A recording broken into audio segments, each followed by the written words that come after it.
Happy Friday, friends, and happy Memorial Day weekend. Make sure we take the time to remember all the people we lost, to all, including just veterans that came back home and lost their lives. We appreciate you for tuning in, and we hope this week is treating you well, and you have a great Memorial Day weekend. Welcome to the May 24th, 2024 edition of CP Sports, and as always, I'm your host, Chris, and I'm being joined by my co-host, Mike. What up? What's going on, guys? How's it going, Mike? Too bad we didn't have you in the studio today. Oh, yeah, there's a lot of stuff got to take care of, but, it's always fun to talk about sports and whatever's going on in the current events right now of entertainment and stuff, so glad to be here. Yeah, so the Western Conference Finals kicked off in Minnesota for the first time in 20 years, but Kyrie Irving and Luka Doncic rained on their parade. Both men took turns going off in each half. Kyrie hit 24 of his, 30 in the first half.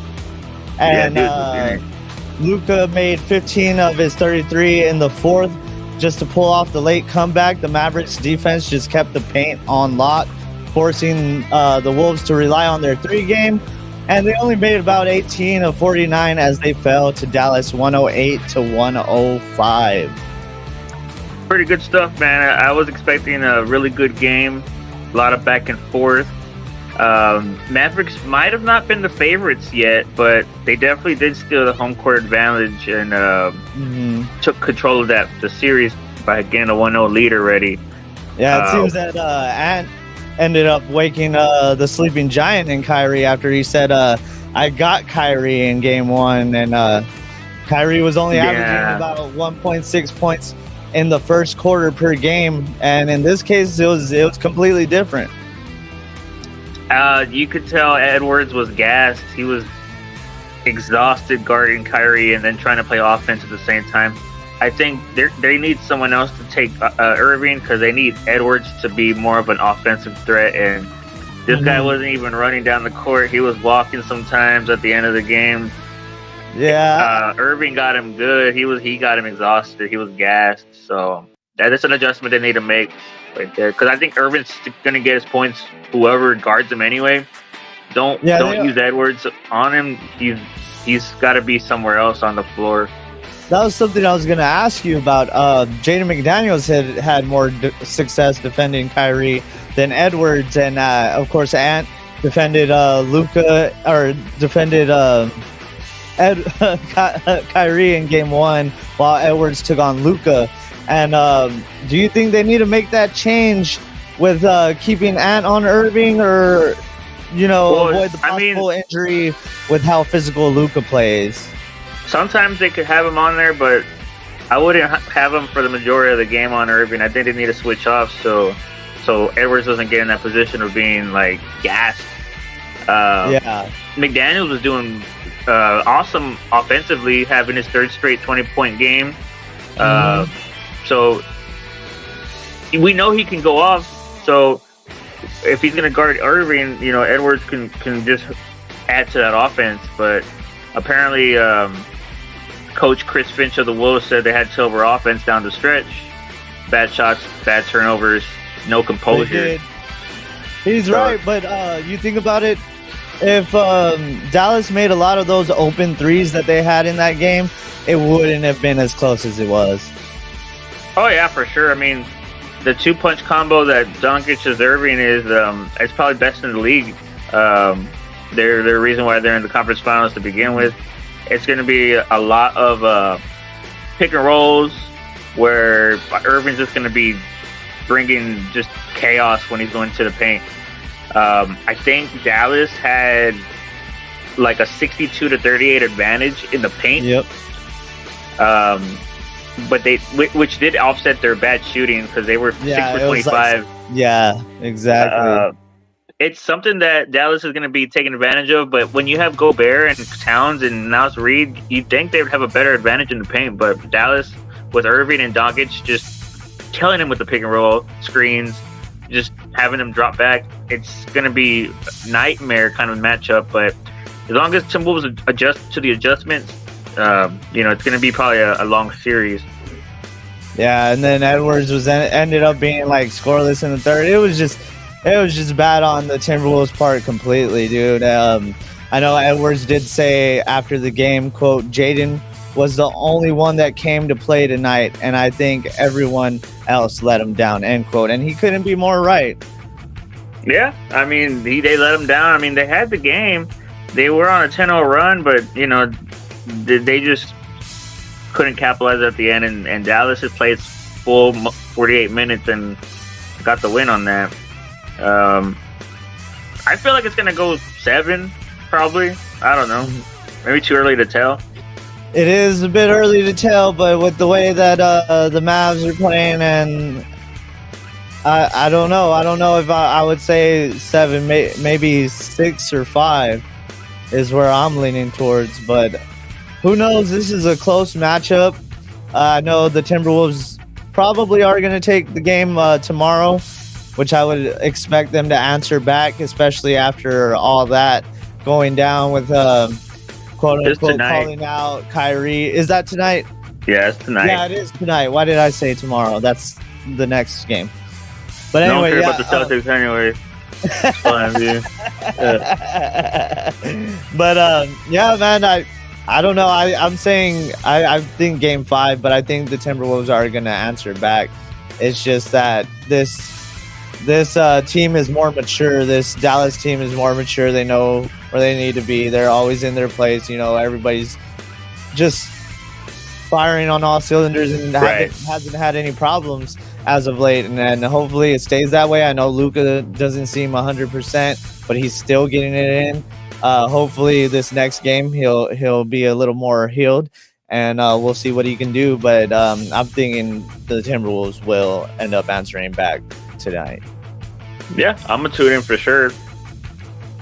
Yeah, so game 2 of the Eastern Conference Finals took place last night. The Celtics extended their series to 2-0 against the Pacers as Jaylen Brown dominated, matching his playoff career high 2 nights after his game-saving 3. Brown hit 10 of his 40 in a 20-0 second quarter run that gave Boston the lead, and they never let go. Tatum and White sank 23 apiece. Drew Holiday had 15 points with 10 assists. Pascal Siakam led Indiana with 28 points, while star player Tyrese Halliburton was held to 10 points with 8 assists before going down in the third with left hamstring soreness. The Pacers fell to the Celtics 126-110. I don't know, man. That game 1 loss that Pacers had, that probably was the whole series right there. I think they're probably not going to be able to come back now. They had that chance of taking game 1 and they lost it. And now, foot's on the pedal with Celtics. They can't. Tyrese is kind of banged up. But, when you focus on the Celtics, we want to look at Jaylen Brown's, incredible performances he's been doing. Mm-hmm. I think Brown is the best player on the Celtics right now. You think he got snubbed in that All-NBA vote? Nah, I don't think so. But he's showing up in the playoffs when it matters. That's when it matters. Mm-hmm. Tatum's trash, so I think Brown is taking over, and he's going to show that he's the best player on that team. Which everyone always says it was Tatum, but you're only good as your last game, right? So right now, It looks like Brown is probably the best player on that team, and he's making those shots, clutch threes at game 1, dropping 40 in game 2. Game 3 is going to be exciting. Pacers are undefeated at home, so it's scary with Halliburton, banged up, and you got to think about it. It was in January he missed 10 games with that same left hamstring, so it's kind of worries me. And then on top of that, Kristaps Porzingis is expected to be back in Game 4. So if they do lock down Game 3, I'm thinking for sure they're going to win Game 4 with Kristaps on the field or on the court. I don't know. Yeah, it's must-win game, obviously, for the Pacers. They lose Game 3, it's over. They've undefeated at home, but I think Celtics are undefeated on the road. So we'll see how that goes. It's gonna be a toss-up. If Halliburton's not fit 100%, or at least not close to 100%, it's gonna be a quick night, I think, and Celtics are gonna take that win. Yeah, I think so too, man. It doesn't look good for them. Siakam even said, we need Ty, but it's next man up mentality. We've got to play together. This team got where we are by playing together. It's on us to continue, end quote. So, yeah. I mean, he knows that if they don't have Ty, the writing is written on the wall. Yeah, I mean, TJ McConnell, I'm sure he'll love to get extra minutes and maybe start and see what he's all about. Maybe he's going to be the savior of Game 3. So you never know. He's already had some good games this playoff postseason. So we'll see how it goes. But no one cares about it because everyone's focused on the Western Conference right now. that game, the winner of the Western Conference is going to win the whole thing. So, whatever. The Celtics do head into Indiana for games 3 and 4, where the Pacers have won 11 straight, including their last 6 during the playoffs. So that is a tall glass to drink down there for Pacers fans, because I believe they're going to end up losing. Man. The Dallas Stars had their own conference finals game last night. After knocking off the previous 2 Stanley Cup champs, they look to make their first Stanley Cup championship series in 25 years. The Edmonton Oilers hit their first 2 goals within 5 minutes of the second period. Tyler Seguin matched them with a slap shot off an assist by Ben, and came in clutch with the wrist shot to tip it in with 4 minutes left in regulation to force overtime. 15 seconds into overtime, Ottinger saved a slap shot from Bouchard that refs stopped to review, and after they reviewed the results, they confirmed that I guess Connor McDavid was being sent to the penalty box after refs noticed him with high-sticking Duchenne, and his teammates were actually able to get the penalty kill, and McDavid paid them back by hitting the game-winning goal with 32 seconds into double overtime as Edmonton defeated Dallas 3-2 in Game 1. Game 2 takes center ice at 7 p.m. Central tomorrow in Dallas. I mean, it's going to be like that, I guess, every game where it's double overtime or overtime. It's going to be competitive. I'm looking forward to seeing what's going to happen if Dallas Stars want to make that comeback. Maybe get some motivation from the Mavericks, so see how that goes. Crazy how all Dallas teams are doing well except for one, Oh yeah, dude, yeah, that's crazy. Oh man. But anyways, the New York Rangers haven't looked the same since busting their postseason streak. Wednesday night exposed the cracks a little more as Florida controlled the entire game thanks to playoff Bob. Sergei Bobrovsky had 23 saves in the Panthers' first shutout of the postseason. Matthew Tkachuk, Carter Verhaeghe, and Sam Bennett each had a goal in Florida's dominant 3-0 victory over New York. Bob didn't even see much action in the middle of the game, and it was just a perfectly played game from Florida, but I don't think the Rangers will allow them to get another in the Garden before they head down south for Game 3. The Rangers and Panthers hit the ice tonight at 7 p.m. Central. You gotta go for anything that says Rangers, right? But then again, it's New York, so I don't know. I haven't really been paying attention to this one, but Florida Panthers. I don't even remember there was a Florida Panther team for NHL. They won the Stanley Cup back in, I want to say, 2019. ? I could be wrong. I'm gonna go for them because they look If I'm cool. wrong, someone correct me. But yeah, anyways, we'll get back. We're covering these 2 playoffs, and now it's time to triple down as the San Antonio Brahmas have seen a huge turnaround since the XFL USFL merger. Just a year after going 3-7, San Antonio clinched a spot in the playoffs, defeating the XFL defending champion Arlington Renegade last week.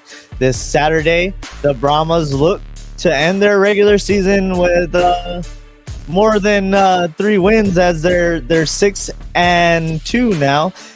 They look to get their 7th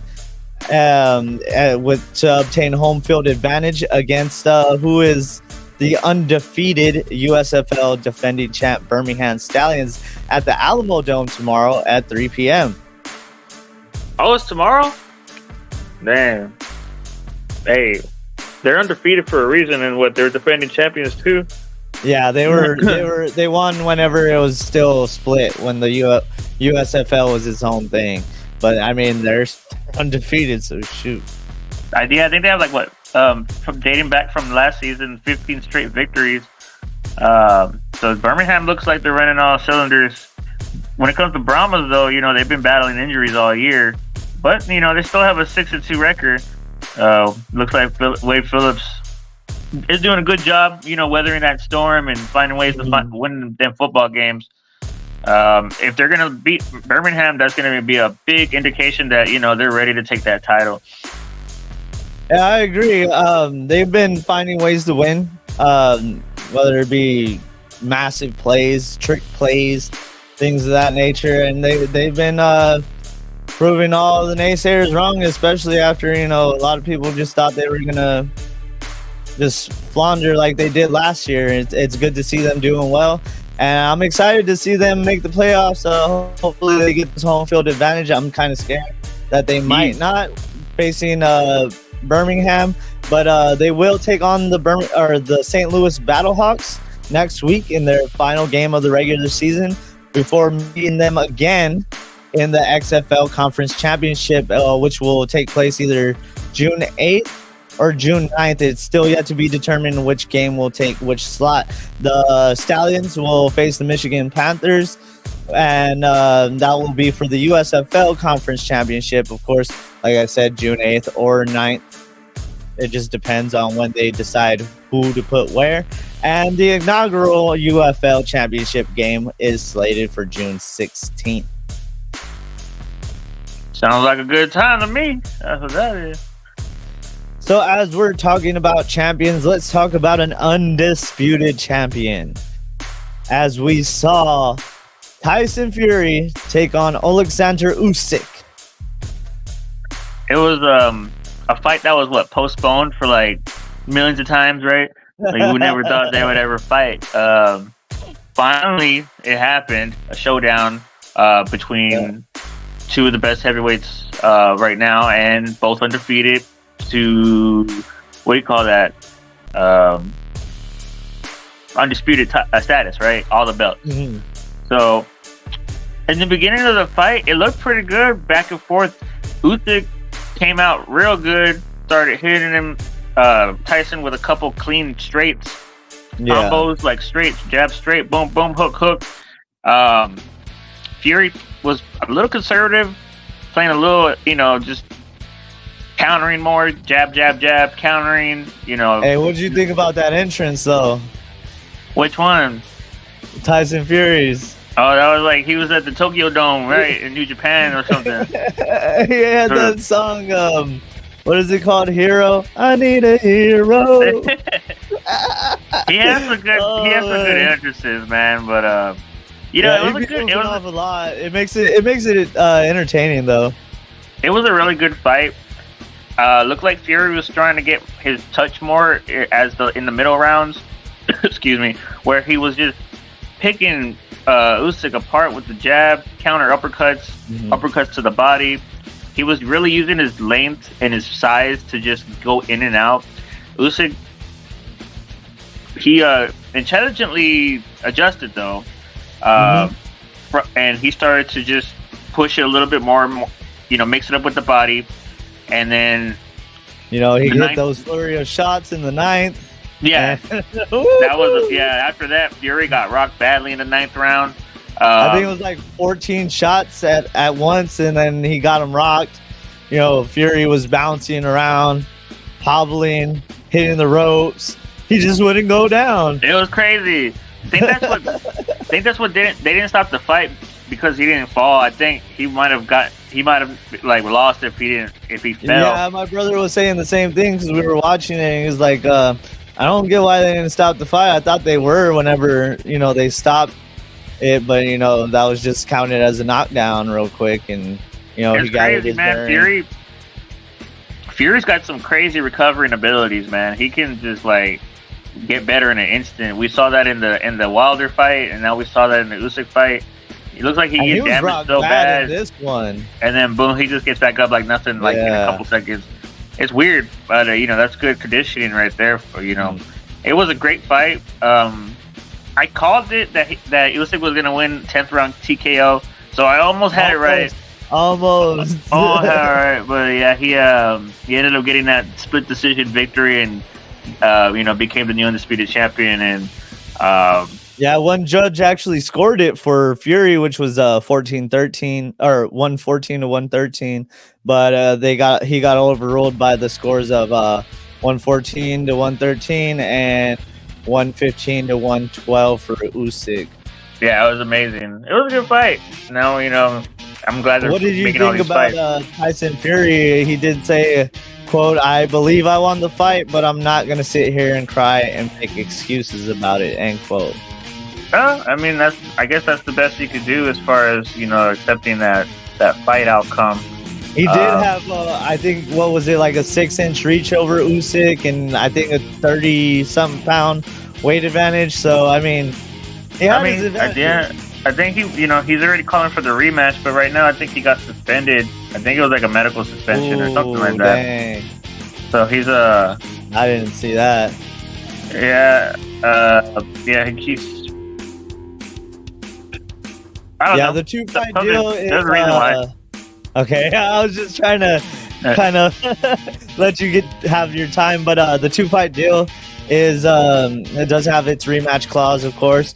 I think it's supposed to be like in October or something like that. October, and then from there they're thinking Anthony Joshua for Tyson Fury. If Fury does win it back, which would take place in the first quarter of 2025. So a lot of maybes and ifs in that one. Yeah, we'll see what happens. But let's move on to UFC 302, where we'll see the long-awaited rematch between Islam Makhachev and Dustin Poirier, who takes the Octagon. I think it's next Thursday, right? I haven't been keeping up with UFC, to be honest. I was on that boxing stuff for a little bit, but as far as Poirier versus Makhachev, I don't even know his name. It's going to be a good fight. I just think Poirier is not going to be able to withstand that tirade that Islam usually does, especially when Poirier tries to go for guillotines and puts himself in bad positions. I hope he doesn't do that against Islam. This guy's a champ for the reason. He beat Oliveira. He beat Volkanovski. Poirier, really good fighter. It's going to be close, puncher's chance. But if Islam gets him to the ground and dominates him, that wouldn't be surprising either. Yeah, I get what you mean. Either way, it can go either way. This is one of the matchups I'm excited for. I know Shane Strickland also has a match with Paulo Costa, so that one's going to be a good one.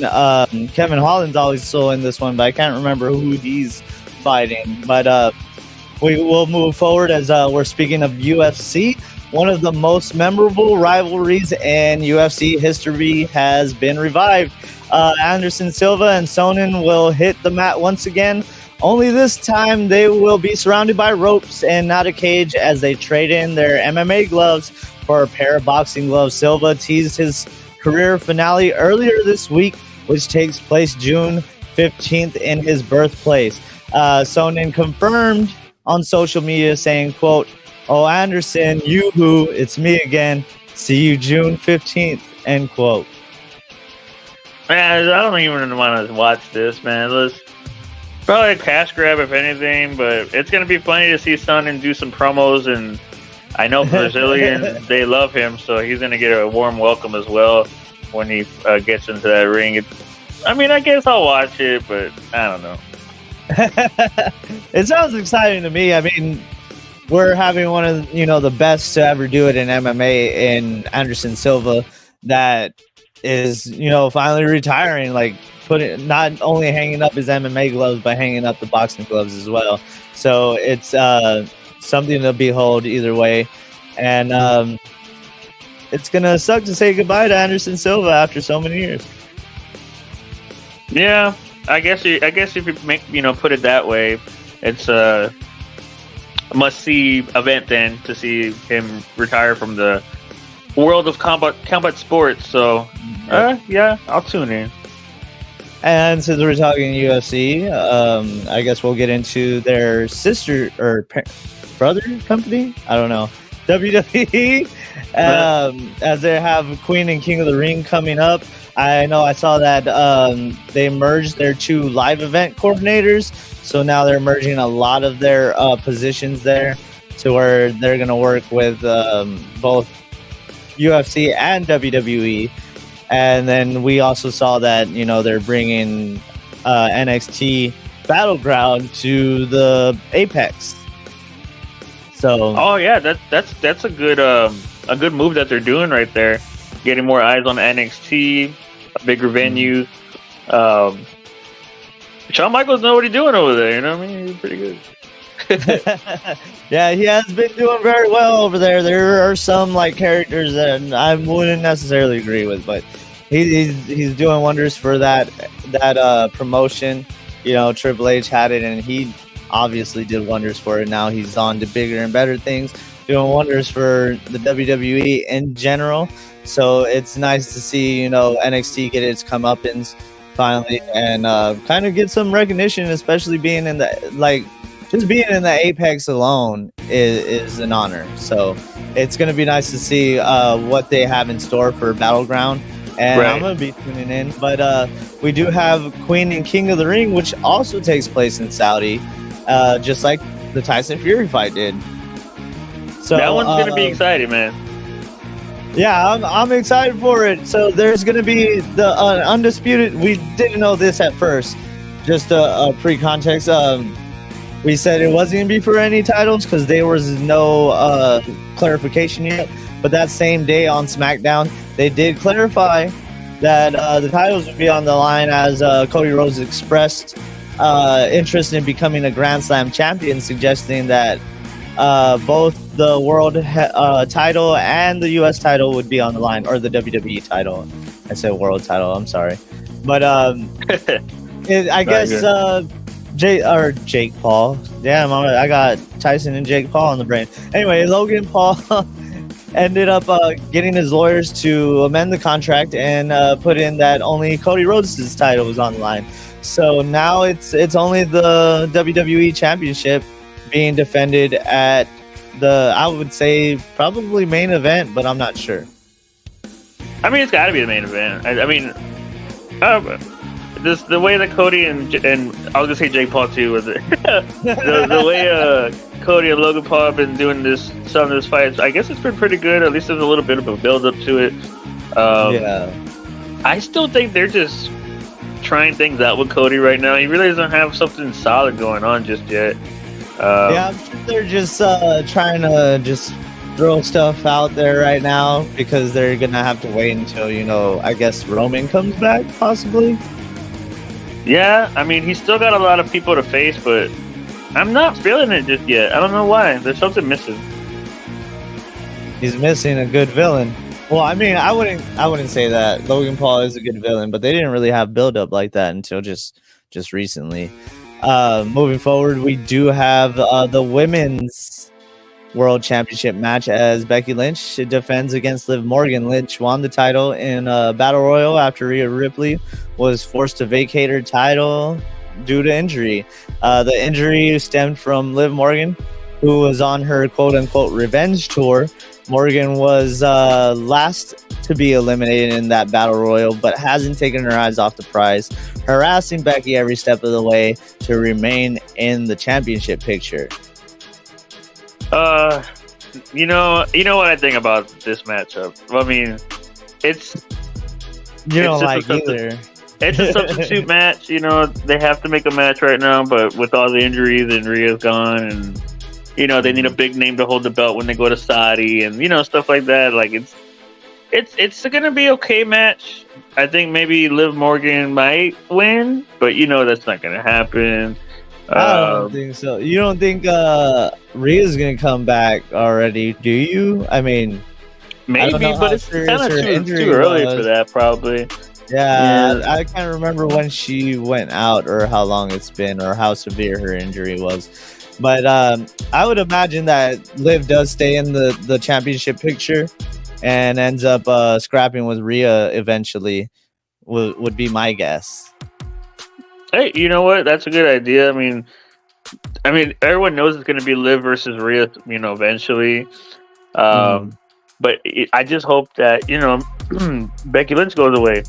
But you know, we can only hope. We can only hope that happens. I mean, just do what Rollins did and just, you know, take some time off, dude. Get out of here, dude. You know, we don't.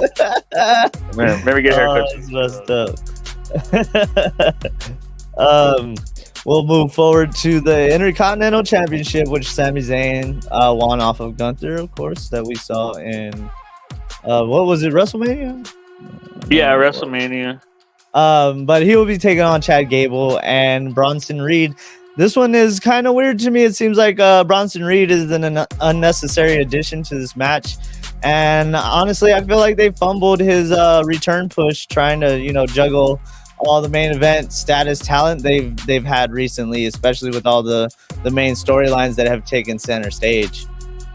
Yeah, I mean, I'm glad that he's at least, you know, being used and he's in a title match and everything like that. Mm-hmm. And I do like how Sammy's been, you know, just selling this match and his promos on the match, including Bronson, and the reason why there's a triple threat and all this stuff. I think it's really good delivery.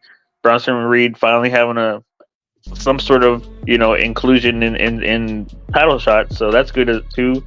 Yeah, I'll give you that one. We'll just see what happens. Gable probably might win, but it's been too short for Zayn to have that title. I just didn't think, like, you know, Bronson Reed was necessary. Zayn and Gable was already cooking. They have a hot story going on right now, and everybody seems invested in that one. So I didn't get the addition of Bronson Reed, but since you put it that way, it is nice to see him being used in nonetheless in the championship picture. So you know, hopefully I'm hoping Gable, because I really want Gable to get his shine, but I think it's gonna be Sami Zayn. It's gonna end up being something that Gable does something to Reed, and that's how, you know, Sami Zayn and Reed end up feuding. Bronson Reed eventually takes the title off of Sami Zayn. This is what I'm thinking they're going to do. And then Sami Zayn goes away forever. All right. And comes back as El Generico. Yeah, I mean, he's going to be good. Whatever Sami's doing is good. I like how he's telling Alpha Academy about, like, similarities to how he was in the Bloodline and stuff like that. So it's good. Good storytelling. It's nice. So, yeah, we'll see what happens. Yeah, so we got the King of the Ring finals also, and it's going to be Gunther versus either Randy Orton or Tama Tonga. That takes place tonight on SmackDown. It's actually, I believe, taking place right now because it's in Saudi Arabia, so we'll see the taped version. I don't want to, you know, give out spoilers or anything on who wins, so I'm not gonna look it up, even though I kind of want to. But who do you think would go over well in this King of the Ring? I'm thinking they're obviously gonna give it to Gunther, but you know, there's still Randy, who just came back and is on a hot streak. Tama Tonga is on a hot streak on his own with you know, the new Bloodline storyline. So where do you see this? It's probably gonna be Gunther, right? I think they're gonna screw Randy. Bloodline's gonna come and screw Randy, and then Gunther's probably gonna win. Because they said they get world title shots if whoever wins the King of the Ring, so that's on Raw. So I mean, it probably makes sense if Gunther wins anyway, unless you know. I don't think Randy's gonna go to Raw for a title shot. So, but I think Bloodline's just gonna interfere. I think they're just gonna interfere, mess up Orton, so Gunther wins. That Bloodline storyline, though, that's pretty good. That was It's pretty good. I'm wondering what they're gonna do. Are they gonna try and further it tonight? Is there gonna be any new pop-ups? I doubt it, man. I don't see it happening. I really don't see it happening, but we'll see what happens. We'll move on to the Queen of the Ring finals, where we'll see Lyra Valkyria take on either Nia Jax or Bianca Belair, which I would imagine it's gonna be Bianca. I don't see them. But did you see how Jade lost to Nia? It would have been Jade and Bianca had Jade not gotten disqualified hitting Nia with the chair. Yeah, that was just good booking right there. But I think Nia has a shot to beat Belair. Well, I don't want Belair to win. I mean, she's already the tag team champion, but so Nia could get the next title shot and face who? Lynch? I mean, have we seen that before already? But, yeah, she did go after Lynch with that whole punch that made Becky Lynch the man, and then Becky came back and went after her after that as well. So maybe we'll see a three-peat. Who knows? Maybe Belair versus Lynch at SummerSlam. I think it's gonna end up being Belair and Lyra Valkyria, and Belair is gonna go over. But who knows? Maybe they are getting into the NXT talent now, and they're gonna end up pushing Lyra Valkyria. We'll just have to wait and see what happens. Yeah, sounds good. But on top of that, they did announce that what is it? SummerSlam is gonna be 2 nights now, like WrestleMania. Oh yeah, and starting in 2026, they're gonna do 2 nights. How do you feel about that? I don't know. I'm not a fan of the 2 nights, to be honest with you. I know there's a lot of talent. I know there's a lot of people that need to be on the card. I think that's a good reason why they're doing it. It's giving a lot more wrestlers opportunities, especially if they really deserve it too. So I think it just helps out the wrestlers get some more airtime. Maybe we get better matches because of it. Maybe more in-depth storylines because of it. So I mean, it's good overall. Good. I don't really see anything negative about it, unless I just don't like the whole 2-night thing. I'm not a fan of it. I like that they started doing smaller cards on pay-per-views already. So I was hoping they were going to do smaller cards on, main pay-per-views. But I guess they're going to have to start making the main ones longer. That makes me wonder if, because the main pay-per-views originally were WrestleMania, Royal Rumble, Survivor Series, SummerSlam. Yeah, the big 4, right? So it makes me wonder if those are also gonna start becoming, not original thing, but becoming a thing just in general with that going on and them starting to do 2 nights on SummerSlam. But I'm not a fan of it. But we'll get back into some games as we talk X Defiant. We played this one for a little bit yesterday. You were kind of upset because you suck. What? Hey, I had to get used to what's going on. It's a new game for me. Nah, I'm just messing with you. But X Defiant launches preseason this week, and it hit 1.5 million players within just a few hours of launch. Ubisoft's free-to-play first-person Call of Duty competitor appears to be going down well with competitive shooter fans with their desire for an old-school experience. But there is an issue with the game, as many are implying that it has problems with its hit registration, which I thought it was just me, but it seemed like I was hitting people and it wasn't registering and they weren't dying. So it's good to know it's not just me. I bet you just made up that article right now. That was that was pretty fun. Do that, sir. But season 1 will likely provide a more robust playing experience, so we got to stay tuned for X Defiant. What did you think about it so far? Just the gameplay. How did it feel to you? It was smooth for the most part. The hit counter thing, though, what you're talking about, I did kind of feel that too. But it was good. Maps are good. A lot of movement around, level changes. Yeah, I like the maps, especially the smaller maps. Yeah, it was really good. It was really good. I enjoyed playing it, but I just need to get better so I can. Skill issue. What does that mean? This guy over here. What? Rush. No. I play better games. All right, I'm just playing. Oh, I know we were playing, and you're like, "I'll kill them in Call of Duty." Man, let's put some Call of Duty on. I'll play that, or I'll play. Meet me on Gears, man. I'll beat you on Gears. I got that. I do need to fire up Gears on the PC and play with you sometime. But I'll play a game sometime today, and have that redemption kind of thing. Yeah, I might get on it again today after this, but we do still need to give them a taste of that Undisputed. Oh yeah, we gotta check that out for sure. Yeah, so I did get the game. After all, I'm enjoying it so far. There is some problems I feel with hit detection on this one too, but it's still in its beta stage. It doesn't release until October. It's on Steam for beta testing, and there's some glitches here and there. I don't think it takes away from the gameplay at all, but it's a really enjoyable experience. It's kind of similar to Fight Night, but I want to say it seems a little stuttery at times, but it could be my hardware. I know I'm sitting at the bare minimum for it, so when we do stream it, we're gonna end up having to stream it with another PC as well in order to get it out there. But we'll make sure we get that out to you guys, and y'all can show that we can show y'all that game. So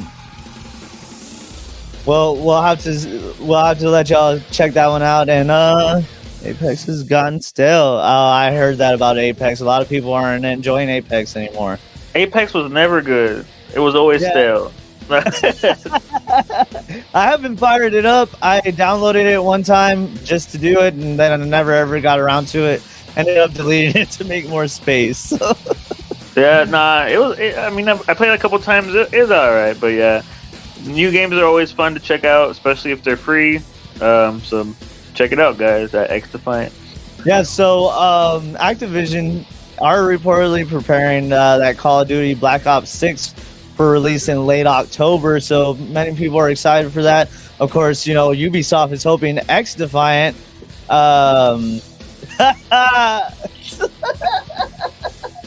Oh, that messed me up. Hey, I'm sorry, man. I didn't like him. Meet me on the Gears. But they're hoping XDefiant, is gonna be a successor and be able to compete with Call of Duty. So we'll see how that goes as they roll out more updates. And I saw that they are gonna update that hit detection, so hopefully things get better. I did see that Sony had a new job listing for using their architecture on other platforms, and many are speculating that it includes the virtual reality headset, the VR2, which I have, and it kind of upsets me that I can't use that on the PC. But apparently, IVRY or Ivory, they have their own box that they sell, which is a limited release, and you could get it to work on the PC. It'll put in the code, because you could still see the display, but they have the code to block VR technology in it. Nice. And Ivory was able to crack that with that box, and they only have a limited supply, but it's also that you need like one of the highest tier PCs just to run it. So it doesn't seem like it's going to be that much of a viable option coming up here soon. It makes you wonder if PlayStation is going to make their own box, which people are speculating.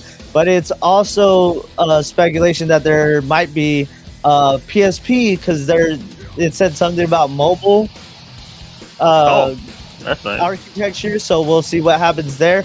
Maybe we will get a PSP. It has been a while since the Vita, and the Vita was quite good console that nobody really played with. The Vita was a great little portable gaming device, but they're also speculating that instead of being a new PSP, maybe it's a PSP phone or a gaming phone. Like, Sony did have that PSP Go phone for a second there, I think back when we were in high school. Huh. Yeah. Hey, PSP was ahead of its time. But yeah, it's good that they're going back to some more devices like that, more options. So looking forward to that. So we'll keep that updated. Yeah, so I believe that is all we have for today, isn't it? Yeah. Check out the game tonight. Wolves versus Mavs. Be epic. There's a fight tomorrow. Taylor Catteroff, you want to watch some boxing while you get your waited for the Javante fight on June 15th. Other than that, not much else. Yeah. Yeah, we appreciate everybody for tuning in, for listening, for commenting. Please make sure to go to our YouTube to subscribe, like, comment, leave. Talk with us. We're here to talk with you, and we're glad to do it. So we're so excited to keep this thing going, and we're happy to talk to each and every one of you every single Friday, and we hope to see you next Friday. I hope you all have a safe weekend, a safe Memorial Day weekend, and just be safe out there. Yeah, y'all take it easy later.